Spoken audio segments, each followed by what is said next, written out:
আসসালামু আলাইকুম। ই passport related নতুন আরেকটা ভিডিওতে আপনাদেরকে স্বাগত জানাচ্ছি। আমি সোহরাব, আপনারা দেখছেন সুমন সোহরাব।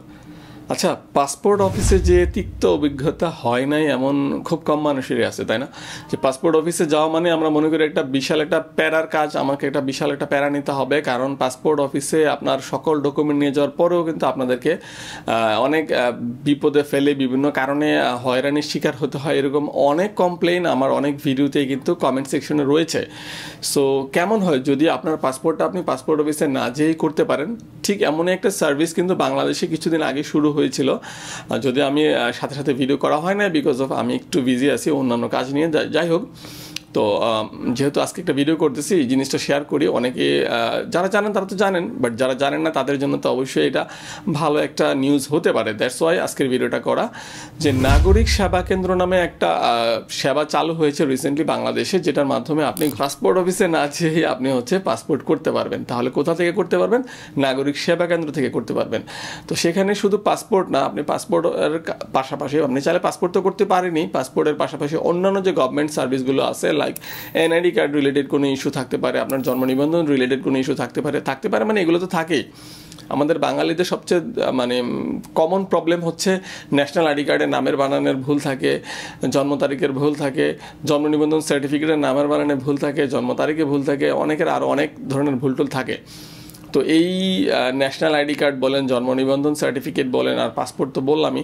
তো এইগুলো কিন্তু আপনি খুব সহজে নাগরিক সেবা কেন্দ্রে যেয়ে ওদের কাছ থেকেই কাজগুলো করায় নিতে পারেন। আপনাকে পাসপোর্ট অফিসে যেতে হবে না, আপনাকে জন্ম নিবন্ধন সার্টিফিকেটের জন্য ইউনিয়ন পরিষদে যেতে হবে না, পৌরসভাতে যেতে হবে না, আপনাকে নির্বাচন কমিশনের অফিসে যেতে হবে না। এনআইডি কার্ডের সংশোধন বা এনআইডি কার্ড করার জন্য আপনি নাগরিক সেবা কেন্দ্র থেকে এগুলো করতে পারেন। এছাড়া আর কি কি সেবা আছে নাগরিক সেবা কেন্দ্রে একটু দেখে নিই। এই যে দেখতে পাচ্ছেন, আমি নাগরিক সেবা কেন্দ্রের কিন্তু ওয়েবসাইটটাতে আসছি অলরেডি। আপনি গুগলে গিয়ে নাগরিক সেবা লিখে সার্চ করলে এই পেজটাতে চলে আসতে পারবেন।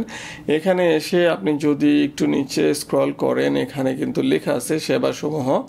এখানে গেলে দেখাচ্ছে, দেখুন অনেক ধরনের অপশন আছে কি কি সেবা আপনি নিতে পারেন। এখানে সেবার নাম আছে, জন্ম নিবন্ধন, ভূমিকর, মৃত্যু নিবন্ধন, তারপরে এনআইডি, মানে অনেক অনেক ধরনের অপশন আছে। আপনি আপনারটা ওয়াইজ এখান থেকে দেখে নেবেন। মানে হিউজ কাজ ওনারা এখানে লিখে রাখছে। আই ডোন্ট নো সবগুলো এখনও চালু হয়েছে কিনা, যেহেতু এটা রিসেন্টলি ওপেন হওয়া একটা প্রজেক্ট। সো আমি শিওর না সবগুলো চালু হয়েছে কিনা, বাট পাসপোর্ট, এনআইডি, জন্ম নিবন্ধন এগুলো নিয়ে কাজ অলরেডি চালু হয়ে গেছে। সো আপনারা যারা পাসপোর্ট অফিসের প্যারা নিতে চাচ্ছেন না, পাসপোর্ট অফিসকে আর ট্রাস্ট করতেছেন না, যে ওখানে গেলেই বিপদে ফেলবে, কোনো না কোনো ভুল ধরবে, ধরে দালালের কাছে পাঠাবে, দালাল হয়ে আসলে ঠিকই টাকা নেবে এবং কাজটা হয়ে যাবে।